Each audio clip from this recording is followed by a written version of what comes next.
All right, I'm Paul Vebber. We work with undersea technology. Undersea technology from the Chinese in 1894. We'll come back to that later. Now, as to who am I? I'm a lifetime gamer. Thank you very much. I work in technology development, so I have a very long title, but it comes down to I'm the Wargaming dork in my department. And I'm an extroverted Wargaming dork because when I talk to you, I'll look down at your shoes. So my mantra is, if you want to be a wargamer, if you want to be associated with wargamers, you have to play games. That's the price of admission. If you're not willing to play games, you will never design games. You will never be good at interpreting what comes out of games. So play more games, and games that trick your friends into doing things for you are the best. So I'm going to talk about innovation and technology. My organization, the Naval Sea Systems Warfare Centers, take ships and we, from the R&D stage up to when we tear them apart and throw away the parts, we're the naval organization in charge of that span of activities. So I work in the lower end of what do the platforms of the future need to look like. Need to look like, not should look like, or would be really cool if they look like, but trying to get to what it is they should do. So we look, just to frame where I'm coming from with what is innovation and what is technology, the bottom line is if you're not changing people's behavior, you're not innovating. If you're simply adding things, or you look at these, adding a new thing or changing how to make it appeal to more people, but no one's doing anything with it other than what they're already doing, you've made an improvement, but it's not necessarily an innovation. And the key thing, we all love game changers. Well, what's a game changer? Well, it's an accumulation of the top four types of things into the big innovation of principle. How do I change the way I think about the big picture, not all the little pieces in it?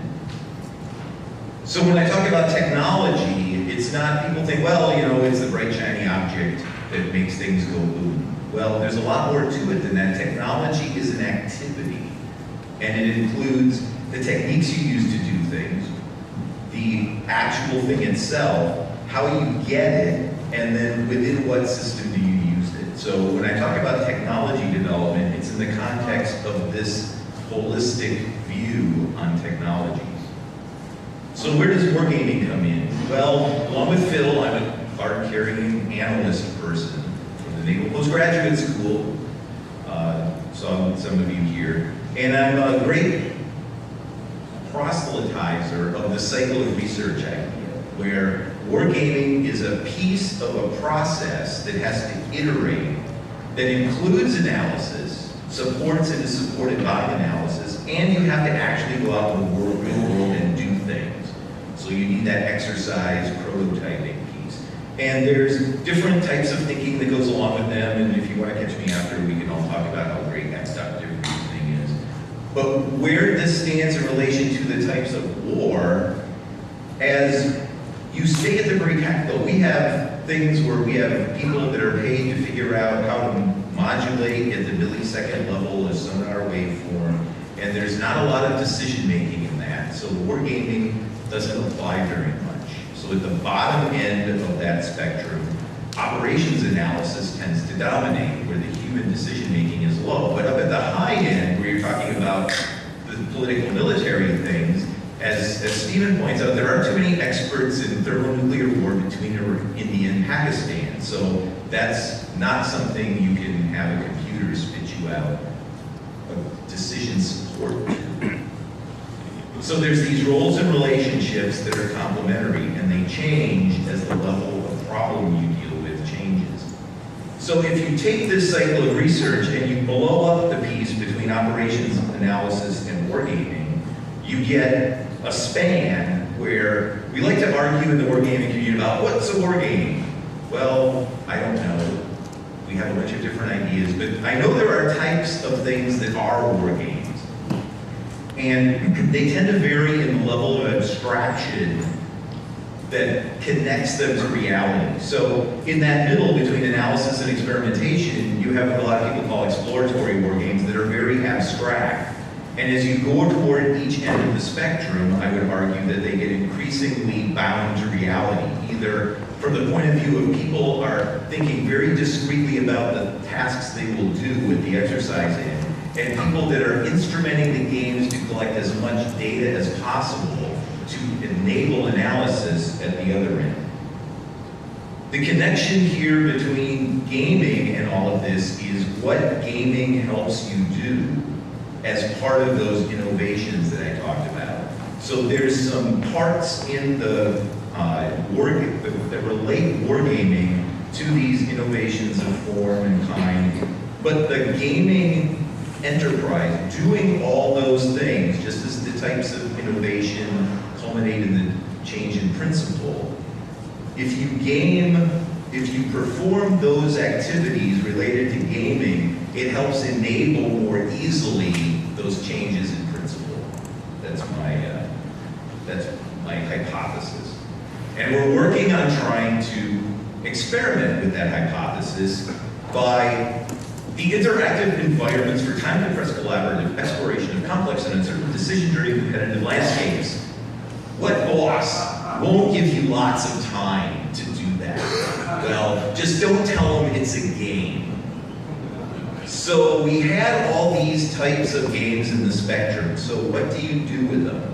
Well, you use them to support what's actually a fairly standard problem-solving framework where you start with framing the problem and you get to testing the solution. Nothing really new and innovative about that. But what we're innovating on is how do you link that specifically to those types of games and make it part of a process that inculcates the use of those gaming activities to promote an innovative frame of mind, to get people thinking creatively. We say innovation a lot when we mean creative, but I'll confuse the two here like everyone else does. So when we do these things, what are we doing? Well, framing the problem is the most important.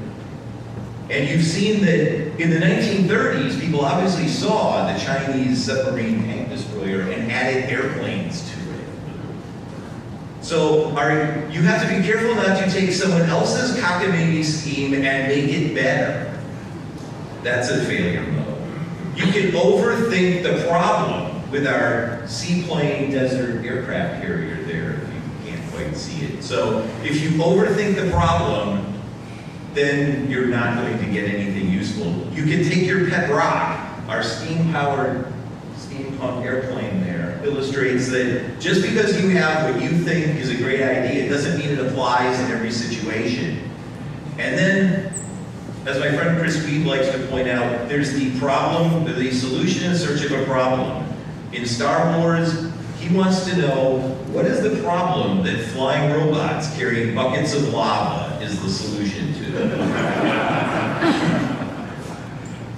So then we explore the problem. Once we've framed it and we have some idea of what it is we're trying to deal with, which of these wicked problems wargaming deals with is the hardest part, we'll explore the space.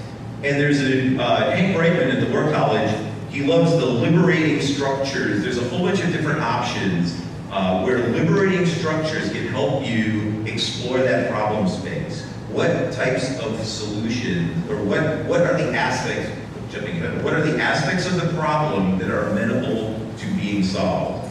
What do I constrain it with? What do I declare victory? What are my victory conditions?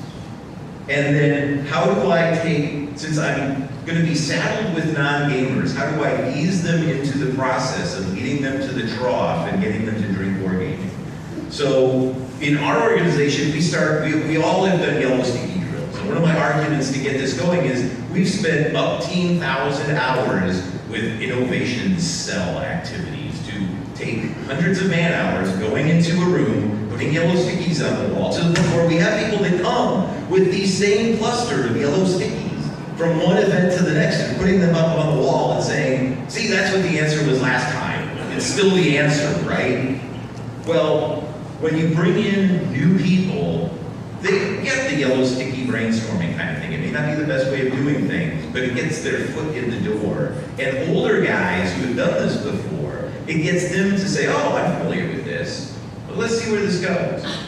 So there's an exploratory piece to this, and what we found, unfortunately, is that this can often be short-circuited by executive decision. And Stephen likes to say, just stick your foot in the mud and don't move. Well, I like my job, and unlike Stephen, I'm not an independent consultant, so sometimes the executives we work for get to decide, so you have to be willing to do that. I'll call you in, Stephen, the next time I need someone to tell them they're wrong. So then we move to solution framing. Well, bounding the solution space, once you've bounded the problem space, is the next step that leads you to what is the realm of possible solutions.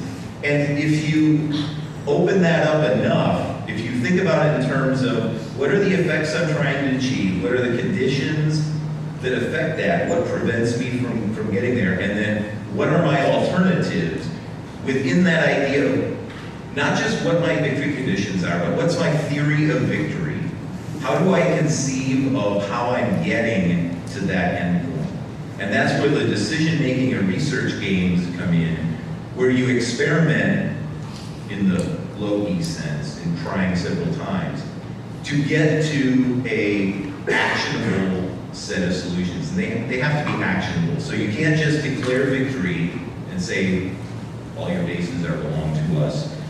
You have political scale of things from limited to unlimited. And political in a, not just a governmental, but there's an organizational politics that you have to deal with that, particularly with the US Navy, can be perhaps more constraining than the political one. So then we get to the next hard part, the problem framing, the solution framing. Though you can iterate back and forth in that realm several times, and we found that we've had to do that in the 2 events that we've done. And in some cases, we just iterated that back and forth until we felt we were done, and then we stopped, because we didn't really know exactly what to do next. So what we found was, someone else mentioned it, that, I think it was Rex, that the game design process is a very effective problem-solving process, where if you can take your problem and create a game about it, you understand it. So if you can create, well, I've got this problem, I've got the solution, how do I make it concrete? Where is the solution? Where am I applying the solution? Where can I create a map, not a geographic map necessarily, but a conceptual map of what is the arrangement of things that I'm trying to affect, and what things within that can I move around and affect? The process of thinking through that, what are the set parameters, the set things, you know, the old knowing what I can, the serenity prayer thing, what can I affect and what do I have to live with? There's a value in the game design process to help you get there. And I call it a dialectic arena. You know, 2 ideas enter, a third idea leaves, or what often is the case, you get 20 ideas enter and 3 or 4 leave. So there's a normative process in doing game design where you have a bunch of people with different ideas. We've seen this in some of the game lab things, where everyone may not agree completely, but what they do understand is why they disagree with the other people and agree to disagree to move the process along. So that's a really important piece. So then you explore the solution. You play the game. So we got to the point in one of our events where we essentially designed a matrix game, a fairly simple matrix game, that allowed the different solutions to compete with each other in a common framework. So we had one team play their set of solutions against the problem, against the game. And we had another group of people. So it was like a cooperative matrix game against the game where they made arguments about why they thought what they were doing in each step of the game was advancing them toward their objective. And then the game, red, we had a set kind of a preset red. We look at, based on what red did in that time step, was it effective or not? And if it wasn't, we'd let them go back and try again. and iterate that over the course of the day. And what it led the more senior guys, and I use these pictures that show, okay, you got kids playing a role-playing game. Well, you've got guys in uniform that really play role-playing games, and you've got a bunch of competitors in a video game competition that looks like a bunch of guys getting a certification where they're under the gun to demonstrate their proficiency, and you see the same kind of fervor and chaotic behavior in each of those. And then finally you get deliberation, where when you had President Johnson scrutinizing for good or ill the details of the situation, it's very similar to what gamers do when they're deliberating the details of the simulation.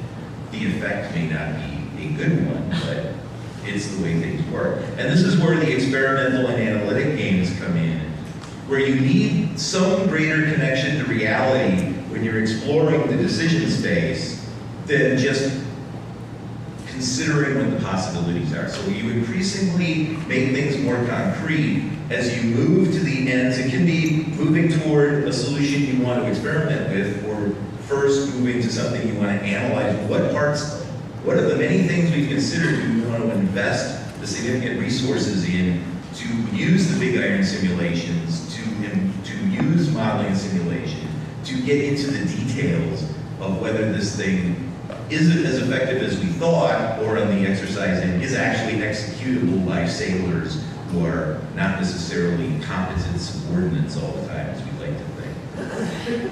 But the key to this is this cadre of game-savvy folks. So one of my tasks is workforce development to get people more involved in gaming.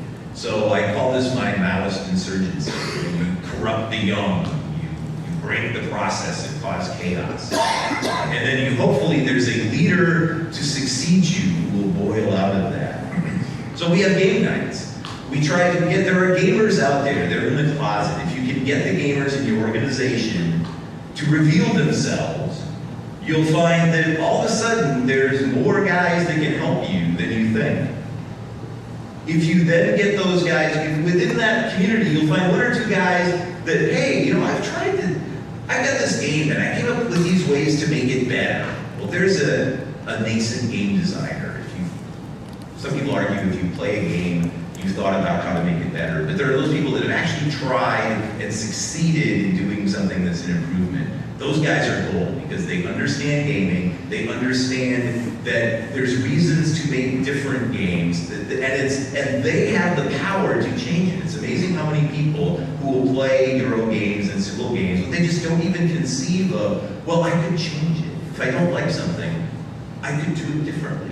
The game designer is not going to call me on the phone and say, what are you doing with my game?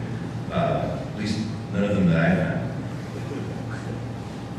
The other thing to remember is it takes you some time, even for experienced gamers, for a particular game to get the game. And the first time, usually we like to just call that the beta test, where you get people in the room and they try the game out and you see if it works, so you don't embarrass yourself. But even for the players, you have to get them into the process at least for one turn before they'll actually give you some useful data. So it's that third time that is the charm. And then we come to the solution testing, and this is where I would ask for your help, because this is the hard part. And how do you go and say, I think I've got a solution. How do I test that solution in the broader space of the cycle of research? So part of that is gaming. The way we've gone is we've looked at, we happen to be the virtual worlds, virtual environments, center of excellence. So we take the employment concepts that the people come up with and have gamed through, and then we instantiate them in the virtual world environment so they can play with them in a more concrete way. It's not a simulation, but it uses some realistic kinematics, but it lets them see how do activities in the submarine connect to activities in the control room. So they have avatars that move from console to console, and you can do virtual experiments that are directly connected to analysis to try and get at the solution testing. But that's only one potential way. We've kind of experiment with that. We don't know if that will all work, but that's where we're at. So, to get you to download my presentation, which has lots of stuff, I have a little write-up about how the Chinese submarine dreadnought was going to win the Sino-Japanese War. So, if you download my presentation, I've got a couple hidden slides in here that do a few other things. But since I heard the Dalek, I will turn things back over to our panel chair. Thanks, Mike.